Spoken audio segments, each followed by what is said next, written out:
Well, happy Monday afternoon, everyone, and welcome back to Before the Four. It is digital host A.J. Wuest here to bring another Before the Four to you. And if you're new to Before the Four, this is a live stream where I talk about WAFF's top stories before our evening newscast. We do it on Facebook Live, we do it on YouTube Live, and we do it on the 48 live stream page. But without further ado, we have a few really good and some not so good stories to discuss. Quite a bit for you all today. So without further ado, I think it is time we jump into it.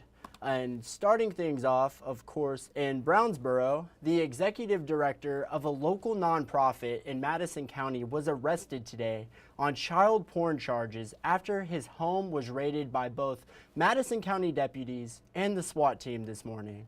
Now, the raid happened at a home on Cove Creek just before 7 a.m. John Kavach, who you see right here, is currently the executive director of the Singing River Trail. He was booked into the Madison County Jail and held on a $100,000 bond. He has been charged with 5 counts of possession of child pornography and 1 count of dissemination of child pornography. Matthew King has been in Brownsboro today learning as much as he can about this situation, and he will be bringing you all the latest on this development coming up in just a few minutes. And now in Hartselle, where a chiropractor who has been accused of poisoning his wife back in September of 2022 was in court today. Now in April, Brian Mann, who has been accused of attempting to kill his wife, asked the judge to recuse himself. Now, this morning, there was a hearing on the situation, and during the hearing, the judge denied Mann's motion to recuse himself from the case. Mann originally asked for the recusal since he is the presiding judge in his criminal case and also the judge in the upcoming divorce case, which is set for August. He was released from jail earlier this year, but is required to wear a GPS monitor at all times and report to the Morgan County Jail each weekend. And now in the Shoals, 48's Aria Pons is in Florence today, learning as much as she can about a robbery that left 2 elderly women severely injured. Aria has been speaking with neighbors of the victims who say the 2 women were both airlifted to a hospital, the 79-year-old to Birmingham and the 76-year-old to the North Alabama Medical Center.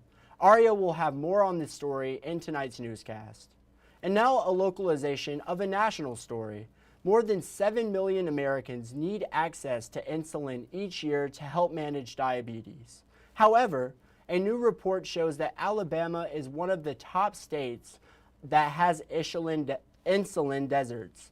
48 Savannah Sapp spoke with Senior RX Coordinator for the Marshall County Council on Aging. Her name is Sharon Buck, and we'll have more for you all on this very serious story on insulin deserts coming up in just a bit. And now in some state news, let me pull this back up for you all. Last week, the state of Louisiana passed a new law where public high schools must now display the 10 Commandments in every classroom. Now, this raised the question if the state of Alabama might also pass a similar law. Recently, 48's Daquan Lee spoke with several lawmakers on this topic here in Alabama, and let's take a listen to what they had to say. As Louisiana teachers prepare to put the 10 Commandments in their classrooms, state leaders in Alabama foresee a future where it could happen here, too.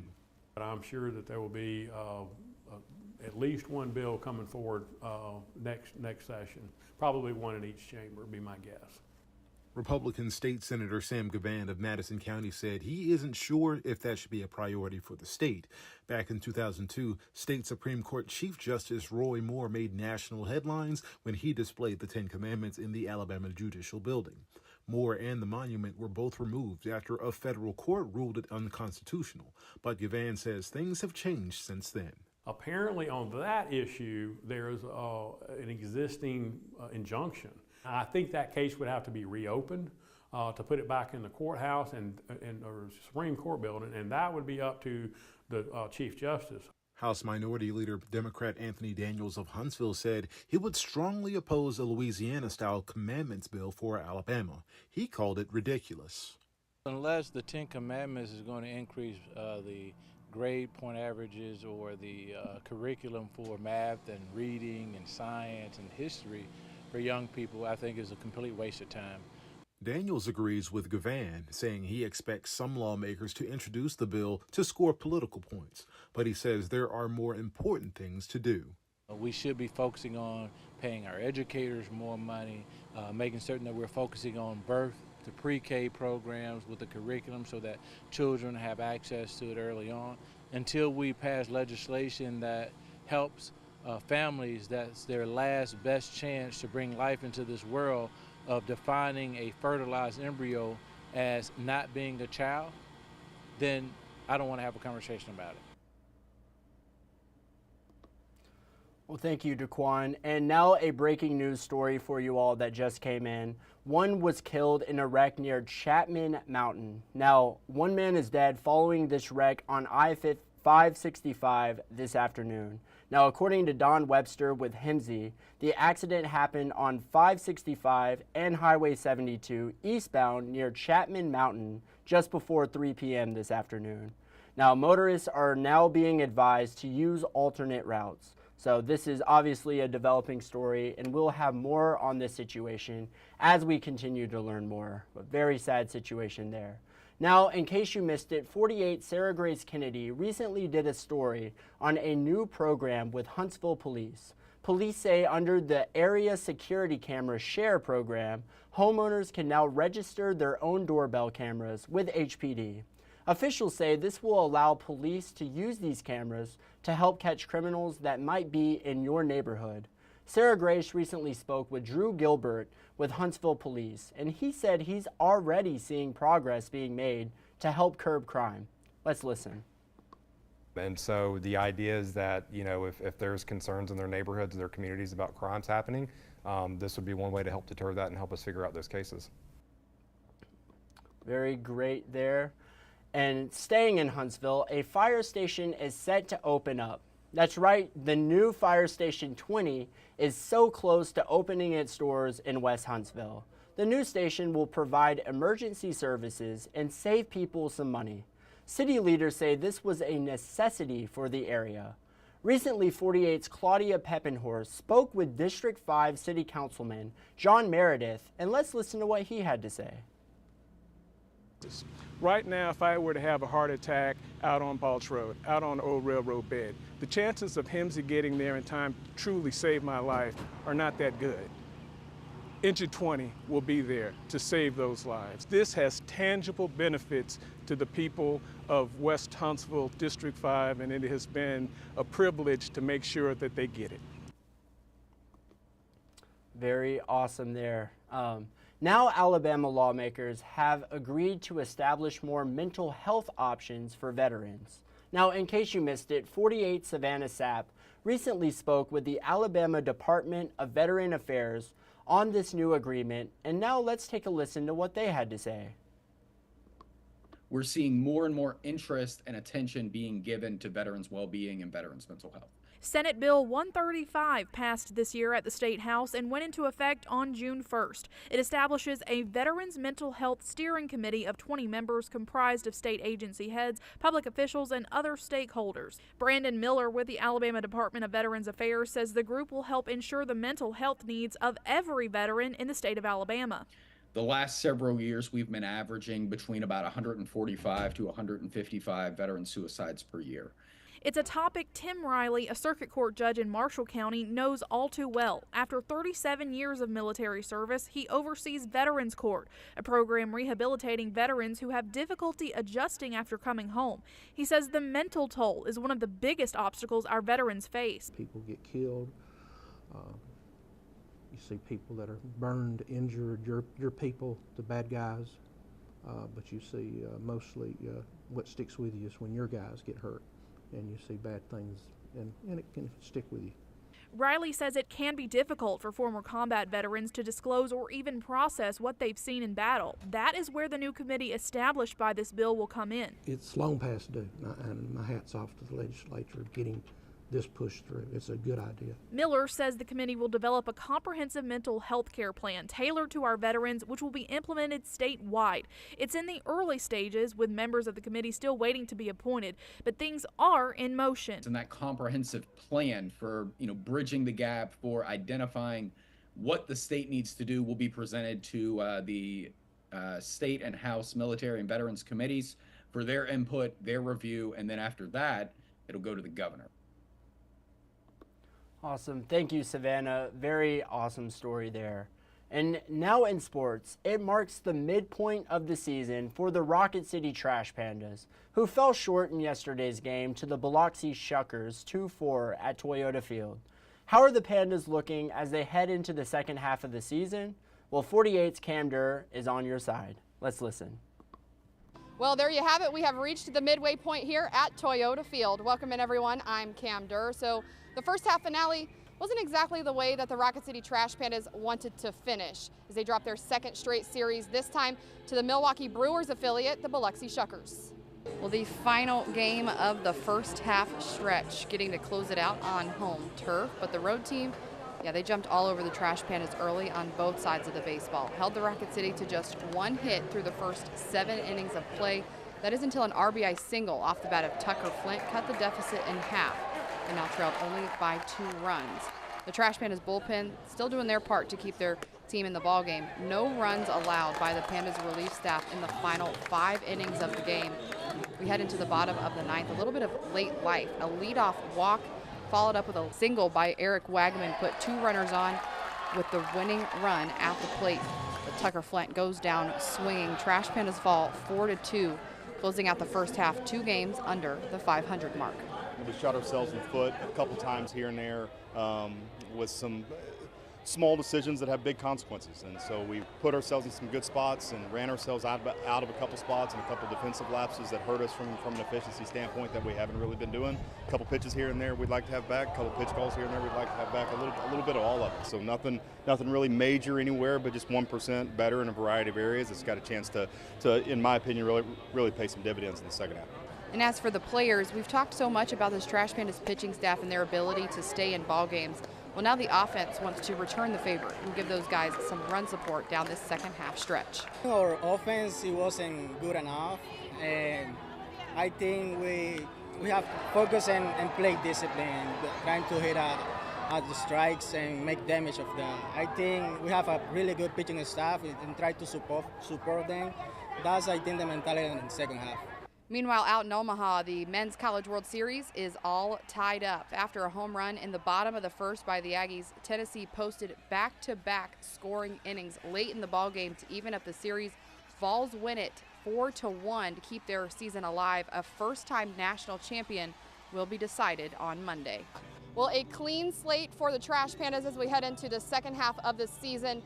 Hoping to see some fireworks out of the guys the next time they return to action is on the 4th of July, right here at Toyota Field. Reporting from Huntsville, Cam Durr, 48 Sports, on your side. Well, thank you, Cam. Hopefully the Pandas can turn it around and finish off the second half of the season strong. And now I had an interview today. I spoke with a local nonprofit called Shower Up, and they are trying to shower everyone here in the Huntsville community. They're doing such incredible things, and they're helping low-income families, homeless families. Super awesome stuff today. But today I spoke with COO of Shower Up. His name was Taylor Reed, and let's take a listen of an incredible story he had to share with me today. See the trailer roll up, oh yeah, I get a shower today, and they jump in and get clean, and really that reaction of people walking out of the shower with smiles on their faces, and some in tears, some are dancing. You can tell that something happened on the inside more than just cleaning the outside. You know, it happened on the inside of them while they were in that shower to make them feel new. We heard people say, I feel human again. And that feeling and seeing the reactions on the people's faces, my wife and I continued to volunteer time and time again, and we were just operating on the weekends. Now we're operating every day of the weekend and every day of the week. And so we've grown to where we were providing about 1,000 showers a year back in 2020. We've already provided 3,500 this year in the first half of the year. And so we're out tremendously. part of that's because we have an employee now. And so I've taken a role with Shower Up corporate. And so what I do as COO, I know you mentioned that was my title. People, what does that mean? So the passion and just the good things that were happening here in Huntsville, we wanted to replicate that in other cities. And so after Shower Up came to Huntsville, then we went to Wichita, Kansas, or in Chicago, or in Chattanooga. We just launched last weekend in Memphis, we're in Tampa Bay, and really we're realizing there's a lot of cities out there that have the same need as Huntsville, a lot more than Huntsville even need it. And so we're trying to do what we did here in Huntsville and replicate it all over. But back to the Huntsville side of things, just about 8 months ago actually, I had my first child. And so, thank you. So Eli, my little boy. Shout out Eli. Shout out Eli. Too young to understand what it is, and you don't watch too much TV right now. But so he was being born, and so me and my wife couldn't continue every weekend to give up our weekends. We needed to commit time to him. So we took a leap of faith and said we needed to hire somebody in Huntsville. And so the perfect person to hire was Andrew. And so Andrew is somebody who had actually taken showers with us since day one when we launched in Huntsville. He was experiencing homelessness. He was living in a tent in Huntsville, didn't have a home of his own, and we thought, who better to help serve than Andrew? And so we were able to raise money, and we're continually trying to raise money to support him, but we were able to lift him up off the street, and so he now has a home of his own.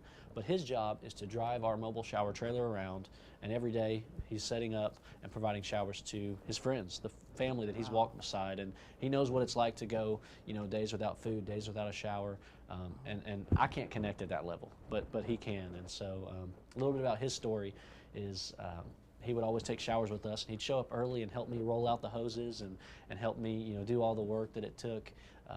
Just as he waited on his shower, he was a helping hand. I saw him at times clipping people's toenails, and some people needed some hair trimmings, and he would be trimming people's hair. He would just be serving, have that servant heart, and that's what I wanted in somebody to be an employee. And so we hired him. But before Shower Up came, he didn't tell me this until after, but he said what I would do is I'd set my alarm for 3 a.m. in the morning. And so in his tent, his alarm would go off at 3 a.m. He'd grab a bathing suit and a bar of soap, and he'd walk down to Big Spring Park. The sprinklers at Big Spring Park cut on at 3:30, if you didn't know that.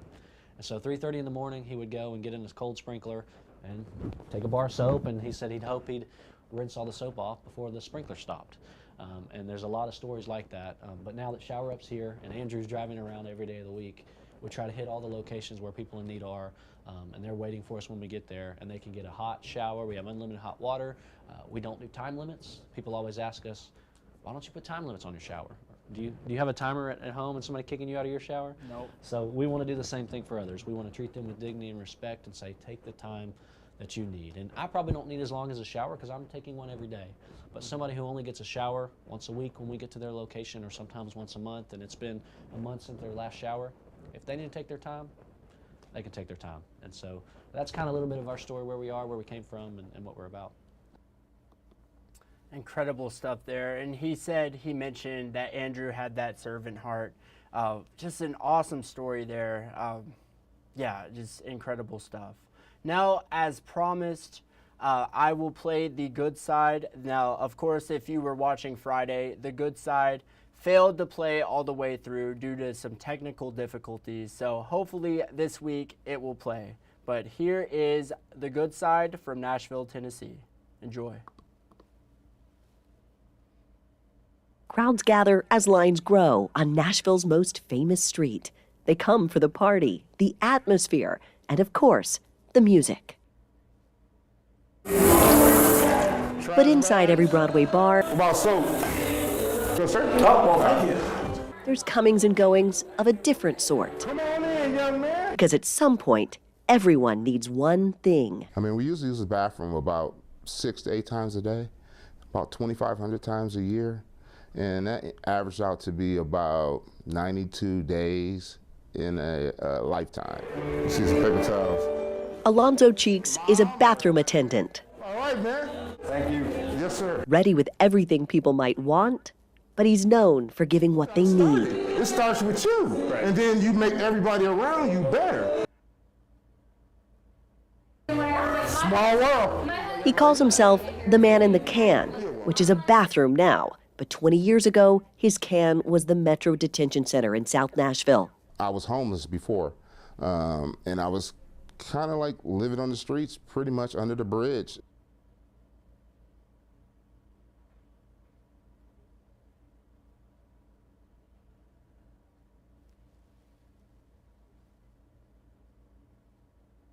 Alonzo served 4 months between 2005 and 2006, and during that time, he made a promise.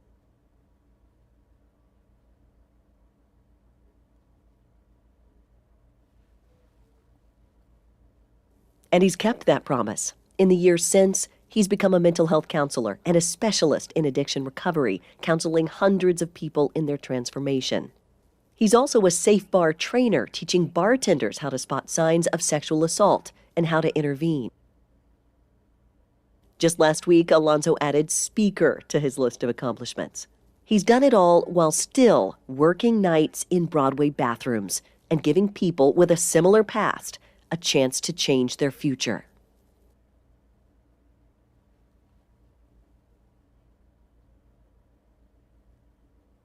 Well, very awesome stuff with Alonzo. I apologize, you probably could not hear what the reporter or what Alonzo was saying, but just awesome stuff that he's doing there. Now let's head into stories you're just not going to want to miss. A downed aircraft rescue that saved 2, the latest on the 2024 presidential election campaigns, and previewing this week. And it has been 50 years since the song Sweet Home Alabama by Lynyrd Skynyrd has been released. There will be a concert at the Alabama Hall of Fame this Thursday, and you're not going to want to miss that. Now, speaking of that iconic song, it is time for our Facebook question of the day. That is right, and we asked, what is your favorite song about Alabama? Let's see what y'all had to say. James Lloyd said, Ring of Fire is my favorite song about Alabama weather. That is very true right now. It is definitely toasty out there. James, thank you for commenting. BJ Burrows said, Bury Me in Dixie by Riley Green. Very good song there. Peggy Gardner said, Christmas in Dixie. Iconic song there by the band Alabama. Thank you for commenting. And of course, Janice Barrett said Sweet Home Alabama, and that is the anniversary right there. But that is all the time I have in today's Before the 4. I want to thank you all for sticking around with me and spending some of your afternoon with me. If you haven't done so already, download the 48 Digital app and the 48 First Alert Weather app and get all the breaking news delivered directly to you. And with that, that is all the time I have. But of course, I want to thank you all for watching. You all have a great night.